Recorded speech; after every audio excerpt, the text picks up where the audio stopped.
टोलीगंज, फलता, बेरेघाटा, उदय नारायणपुर, घाटल, सिलीगुड़ी, नईहाटी आदि आदि बंगाल फिर से हिंसा की आग में जल रहा है। कहीं टीएमसी के दफ्तर जलाए जा रहे हैं, कहीं बीजेपी के कार्यकर्ता के घर पर हमला हो रहा है।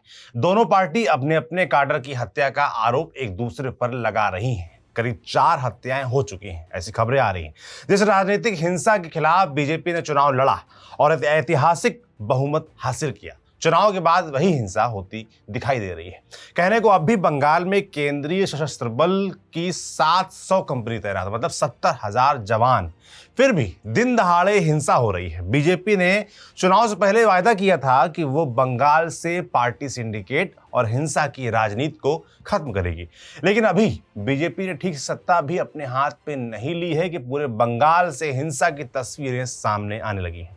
लेकिन बंगाल के लिए इसमें कुछ नया भी नहीं है। हिंसा बंगाल की राजनीतिक संस्कृति में नथी है।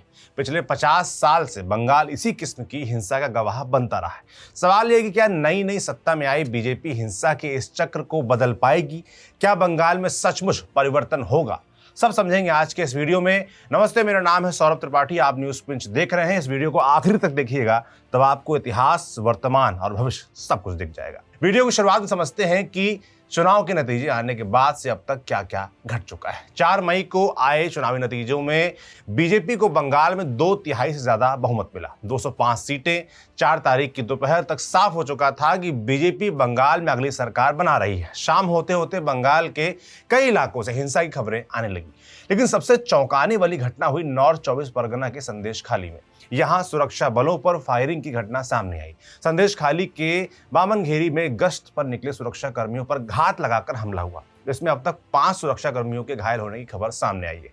इसमें नाजाट थाने के इंचार्ज, एक महिला पुलिसकर्मी, एक पुलिस कांस्टेबल और 2 सुरक्षा बलों के जवानों के घायल होने की खबर है। संदेशखाली वही इलाका है जहां टीएमसी नेता शेख शाहजहां की गिरफ्तारी के लिए जब ईडी गई थी, उस टीम पर जनवरी 2024 में हमला हुआ था। बाद में कई महिलाओं ने कोर्ट के सामने यह कबूला कि शेख शाहजहां अपने 2 साथियों उत्तम और शिवू के साथ मिलकर रेप और सेक्सुअल असॉल्ट करता था। महिलाओं के इन इकबालिया बयानों ने उस समय पूरे देश को हिलाकर रख दिया था। हिंसा की पहली वारदात की खबर बंगाल की आसनसोल से आई। यहां 4 मई की दोपहर को इंडस्ट्रियल टाउन के पास जमुरिया में टीएमसी दफ्तर को आग के हवाले कर दिया गया। आग फैलकर आसपास की दुकानों तक पहुंच गई। इसके बाद आसनसोल के रानीगंज और बर्नपुर में भी टीएमसी के दफ्तरों में तोड़फोड़ की घटनाएं सामने आई। 4 मई की शाम को कोलकाता के बेलाघाटा में टीएमसी के पोलिंग एजेंट विश्वजीत पटनायक अपने घर के बाहर अधमरी हालत में पड़े मिले।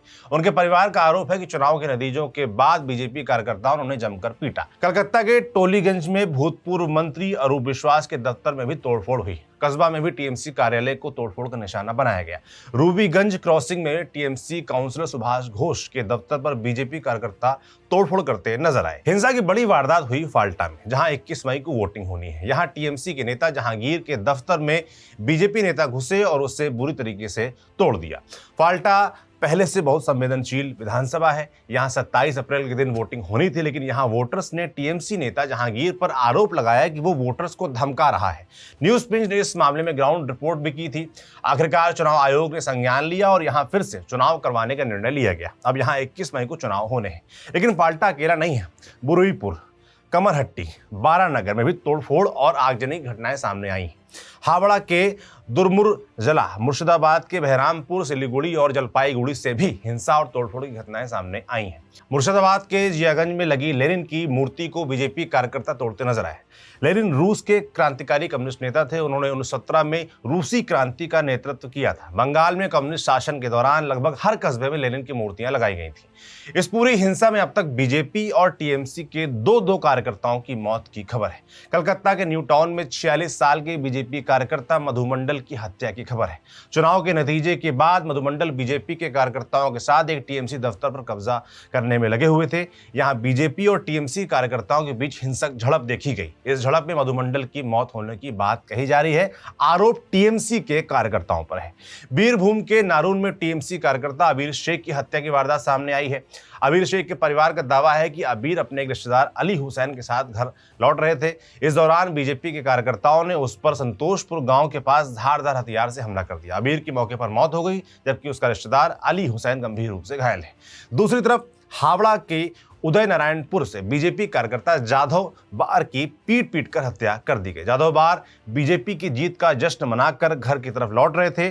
ठीक उस समय देवीपुर गांव के पास कालीपद बाग सहित 3-4 टीएमसी कार्यकर्ताओं ने उन पर हमला कर दिया और पीट पीट कर उन्हें मौत के घाट उतार दिया। पुलिस ने इस घटना के मुख्य आरोपी कालीपद बाग को गिरफ्तार कर लिया है।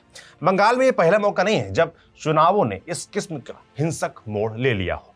2021 के विधानसभा चुनाव के दौरान और चुनाव के बाद तो और बड़े पैमाने पर हिंसा देखने को हमको मिली थी। 2021 में विधानसभा चुनाव के दौरान 17 लोगों की हत्या हो गई थी। चुनाव के तुरंत बाद 6 बीजेपी कार्यकर्ताओं को मौत के घाट उतार दिया गया था। गृह मंत्री अमित शाह ने दावा किया था कि बीजेपी के कम से कम 300 कार्यकर्ताओं की टीएमसी ने चुनाव के बाद हत्या कर दी थी। जुलाई 2021 में बंगाल की कुछ पीड़ित महिलाएं न्याय की गुहार लगाते हुए सुप्रीम कोर्ट पहुंची थी। कोर्ट के सामने एक 60 साल की पीड़ित महिला ने बताया था कि 3 मई 2021 को विधानसभा चुनाव के नतीजे आने के बाद एक दिन बाद उनके घर पर 200 से ज्यादा लोगों ने हमला कर दिया। उनका कसूर सिर्फ इतना था कि उनके परिवार ने चुनाव में विपक्षी पार्टी बीजेपी का समर्थन किया था। महिला ने बताया कि भीड़ ने उनके घर को तहस नहस कर दिया था। उनकी बहू को मारा, उनको एक चारपाई से बांध दिया। इसके बाद 5 लोगों ने उनके 6 साल के पोते के सामने बारी बारी से उनके साथ दरिंदगी की। इसी तरह मालदा में एक तृणमूल नेता रफीकुल इस्लाम ने चुनाव के बाद 9 साल की मासूम बच्ची का रेप किया। परिवार का कहना था कि रिटायर्ड स्कूल टीचर रफीकुल ने उनकी बेटी को सिर्फ इसलिए निशाना बनाया क्योंकि वो बीजेपी के समर्थक थी। कलकत्ता हाईकोर्ट ने इस मामले में सीबीआई जांच के आदेश दिए। सीबीआई जांच के बाद मालदा के पॉक्सो कोर्ट ने रफीकुल इस्लाम को आजीवन कारावास की सजा सुनाई। सभी में आरोपी टीएमसी कार्यकर्ता थे, ऐसा सामने आया। मीडिया रिपोर्ट्स के माने तो 2021 के विधानसभा चुनाव के बाद 300 से ज्यादा परिवारों को बगल के भाजपा शासित राज्य असम में शिफ्ट होना पड़ा। कई बीजेपी कार्यकर्ता उत्तर भारतीय राज्यों में शिफ्ट होने को मजबूर हो गए। हत्या, बलात्कार और आगजनी को राजनीतिक विरोधियों के खिलाफ हथियार की तरह इस्तेमाल किया गया और आरोप था टीएमसी के कार्यकर्ताओं पर। लेकिन 2018 के पंचायत चुनाव को बंगाल में सबसे खूनी चुनाव के तौर पर दर्ज किया जाएगा। इस चुनाव के दौरान 75 लोगों की राजनीतिक हिंसा में मौत हुई थी। इसमें से ज्यादातर विपक्ष के कार्यकर्ता थे। 2016 के विधानसभा चुनाव के दौरान 8 लोगों की राजनीतिक हिंसा के चलते मौत हुई थी। इस बार के चुनाव में बड़े पैमाने पर केंद्रीय बलों की तैनाती के चलते हिंसा के छिटपुट वारदातें जरूर हुई, लेकिन किसी की जान नहीं गई।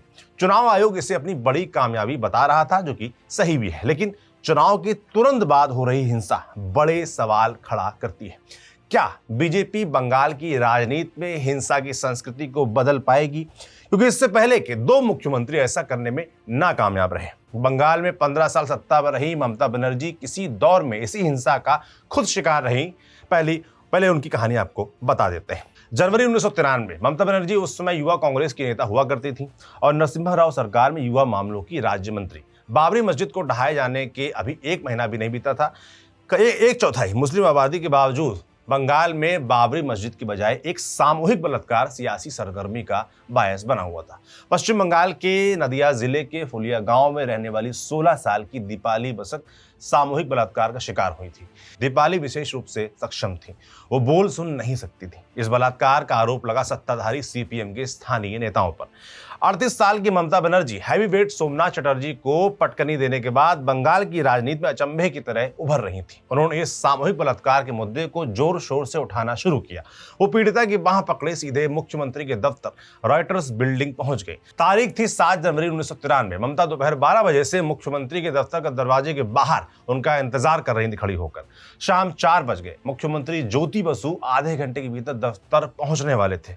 मुख्यमंत्री कार्यालय के अधिकारियों को समझ में नहीं आ रहा था कि इस मामले को कैसे सुलझाया जाए। मुख्यमंत्री के दफ्तर के 2 दरवाजे थे। ममता मुख्य द्वार घेर कर बैठी हुई थी। ज्योति बसु पीछे के दरवाजे से दफ्तर में घुस सकते थे, लेकिन ज्योति बसु के स्वभाव से वाकिफ मुख्यमंत्री कार्यालय के अधिकारियों को पता था कि वो ऐसा नहीं करेंगे। ज्योति बसु सरकार के सबसे ताकतवर नौकरशाह जयकृष्ण बोस ममता बनर्जी को 3 दफा समझाने की नाकामयाब कोशिश कर भी चुके थे। शाम को 4:10 पर सीएमओ के अधिकारियों ने उंगली टेढ़ी करने का फैसला किया। आग झपकने की देरी में करीब 1 दर्जन महिला पुलिस कांस्टेबल मौके पर पहुंच गई। केंद्र सरकार ने मंत्री ममता को पुलिस बाल पकड़कर घसीटते हुए रॉयटर बिल्डिंग से बाहर निकाल ले गई। मारपीट हुई, बदसलूकी हुई। इस घटना के करीब 18 साल बाद ममता रॉयटर्स बिल्डिंग लौटी। जिस पुलिस ने उन्हें घसीटकर बाहर निकाला था वो उनके सामने सलाम की मुद्रा में खड़ी थी। तब से ये उम्मीद थी कि शायद ममता बंगाल की राजनीति में गहरी जड़ें जमा चुकी हिंसा से सूबे को मुक्ति दिला पाएंगे, लेकिन ये एक छलावा साबित हुआ। लेकिन ममता अकेली नहीं थी जिन्होंने सत्ताधारी पार्टी द्वारा प्रायोजित हिंसा का विभत्स रूप देखा हो। इससे पहले भी एक मुख्यमंत्री था जिसने भयंकर हिंसा का दौर देखा था, वही नाम ज्योति बसु। साल 1972 लगातार स्थिरता के बाद बंगाल में कांग्रेस सत्ता में आई। चुनाव के नतीजे आने के बाद से ही मुख्य विपक्षी दल सीपीएम के दफ्तरों पर हमले शुरू कर दिए गए। सीपीएम से जुड़े ट्रेड यूनियन के 360 से ज्यादा दफ्तर जला दिए गए। 175 से ज्यादा सीपीएम कार्यकर्ताओं को राजनीतिक हिंसा में जान गंवानी पड़ी। 1972 से 77 तक सीपीएम को सरकारी हिंसा का सबसे खौफनाक दौर देखना पड़ा। खुद ज्योति बसु जेल में रहे, उन पर हमले हुए। इसके बावजूद 77 में जब वाम मोर्चा 2/3 बहुमत के साथ सत्ता में आया, हिंसा राजनीतिक संस्कृति का हिस्सा बन चुकी थी। बंगाल में आजादी से पहले से ही फुटबॉल क्लब का दौर रहा। 1977 में सीपीएम ने सत्ता में आते ही इन फुटबॉल क्लब्स को अपना निशाना बनाया। हर मोहल्ले में नौजवानों के क्लब खुलने लगे। ये आधिकारिक तौर पर पार्टी का हिस्सा नहीं थे, ना तो ये छात्र इकाई का हिस्सा थे और ना ही नौजवान इकाई का, लेकिन सरकार युवाओं के विकास के नाम पर इन क्लब्स को पैसा देती। इस क्लब की कमाई का दूसरा जरिया था दुर्गा पूजा पंडाल। ये क्लब दुर्गा पूजा के नाम पर अपने इलाके के हर घर से चंदा वसूलते। ये क्लब सीपीएम की असली ताकत बने। पार्टी अपना डर्टी वर्क इन क्लब के हवाले कर देती। हालात ये थे कि अगर आप सीपीएम के वोटर नहीं हैं तो आपका पोलिंग बूथ तक पहुंचना संभव नहीं था। सीपीएम ने बंगाल के 3.5 दशक में बंगाल में जो समाज तैयार किया उसे राजनीतिक विज्ञान के जानकार पार्टी सोसाइटी कहते हैं। मतलब समाज का हर पहलू, उस पर रूलिंग पार्टी की साफ साफ पकड़, चाहे मियां बीवी का झगड़ा हो या जमीन विवाद या फिर हत्या का मामला। पार्टी का स्थानीय दादा अपनी एक समानांतर अदालत चलाता था। इसमें दीवानी और फौजदारी सभी किस्म के मुकदमों को सुना जाता था। पुलिस कांस्टेबल से लेकर पुलिस कप्तान तक सब पार्टी के स्थानीय नेतृत्व से मातहत थे। टीएमसी ने सीपीएम के बनाए इसी सिस्टम के खिलाफ संघर्ष किया, लेकिन जैसे ही सत्ता में आई टीएमसी, सीपीएम के पुराने दादा टीएमसी में शिफ्ट हो गए। लाल रंग के हसुआ और हथौड़ों से रंगे क्लब रातों रात तिरंगे में रंग दिए गए। उन पर जोड़ा फूल छाप दिया गया जो कि टीएमसी का सिंबल है। नए पटके साथ में और पुराने दादा फिर से मैदान में थे और इस तरह टीएमसी का सीपीएम करण हो गया। 4 मई को चुनाव के नतीजे जब आए, उसके बाद नई दिल्ली स्थित बीजेपी हेडक्वार्टर में प्रधानमंत्री नरेंद्र मोदी ने बीजेपी कार्यकर्ताओं को संबोधित किया। उन्होंने अपने भाषण में कहा कि बीजेपी बंगाल में बदले की नहीं, बदलाव की राजनीति करेगी। प्रधानमंत्री नरेंद्र मोदी का भाषण खत्म होने के तुरंत बाद रूबीगंज क्रॉसिंग में टीएमसी काउंसलर सुशांत घोष का दफ्तर तोड़ डाला गया। बंगाल में पिछले 5 दशक से हिंसा और राजनीति एक दूसरे से गुथे हुए हैं। बीजेपी से उम्मीद थी कि वो इस खूनी दुष्चक्र का अंत करेगी, लेकिन कहते हैं ना कि इतिहास खुद को दोहराता है, पहले ट्रेजेडी की शक्ल में और फिर तमाशे की शक्ल में। बंगाल में इतिहास फिर से खुद को दोहराता हुआ दिखाई दे रहा है और साफ तौर पर नजर आ रहा है कि प्रधानमंत्री जो भाषण दे रहे हैं वो बयान शायद उनके नीचे जो कार्यकर्ता हैं उन तक नहीं पहुंच पा रहा है। क्लबों पर भगवा पोता जा रहा है, दफ्तर जलाए जा रहे हैं, हत्याएं हो रही हैं, दोनों तरफ से हो रहा है, एक तरफा नहीं कह सकते। और बंगाल त्रासदी और तमाशे के बीच झूल रहा है, जिसका भविष्य कैसा होगा कहना मुश्किल है। नजरें जाहिर सी बात है फिलहाल चुनाव आयोग पर हैं, जिसके जिम्मे राज्य है, मगर हालात जो हैं वो सबके सामने हैं। चुनाव अच्छे से हो गया और अब जो हो रहा है वो गंभीर सवाल खड़े कर रहा है, चिंता पैदा कर रहा है। सवाल ये भी खड़ा कर रहा है कि जो चुनाव आयोग अच्छे से चुनाव करा ले रहा है, एक भी हत्या नहीं होती, हिंसा की बड़ी घटना नहीं होती, आखिर वो चुनाव के ठीक बाद जो अब हिंसा हो रही, जो बवाल हो रहा है, उसको क्यों नहीं रोक पा रहा है? आखिर क्यों नहीं इसकी जिम्मेदारी ले रहा है? सिर्फ बयान देने से क्या हो जाएगा? आपने पहले अच्छा काम किया, उसकी तारीफ हुई, बंगाल के लोगों ने तारीफ की, पर बंगाल के लोगों ने जिस बात के लिए मैंडेट दिया है उसको सुनिश्चित कराना भी फिलहाल चुनाव आयोग और दूसरी नजर सबकी रहेगी 9 मई को शपथ लेने वाले बीजेपी के अगले सीएम पर। क्या वो जिस हिंसा को मिटाने के वादे के साथ आए हैं वो ये निभा पाएंगे? आपको क्या लगता है कमेंट बॉक्स में लिखकर जरूर बताइएगा। आपके लिए खबर लिखी थी हमारे साथी विनय सुल्तान ने। मैं हूं सौरभ त्रिपाठी, कैमरे के पीछे सुधांशु हैं। शुक्रिया।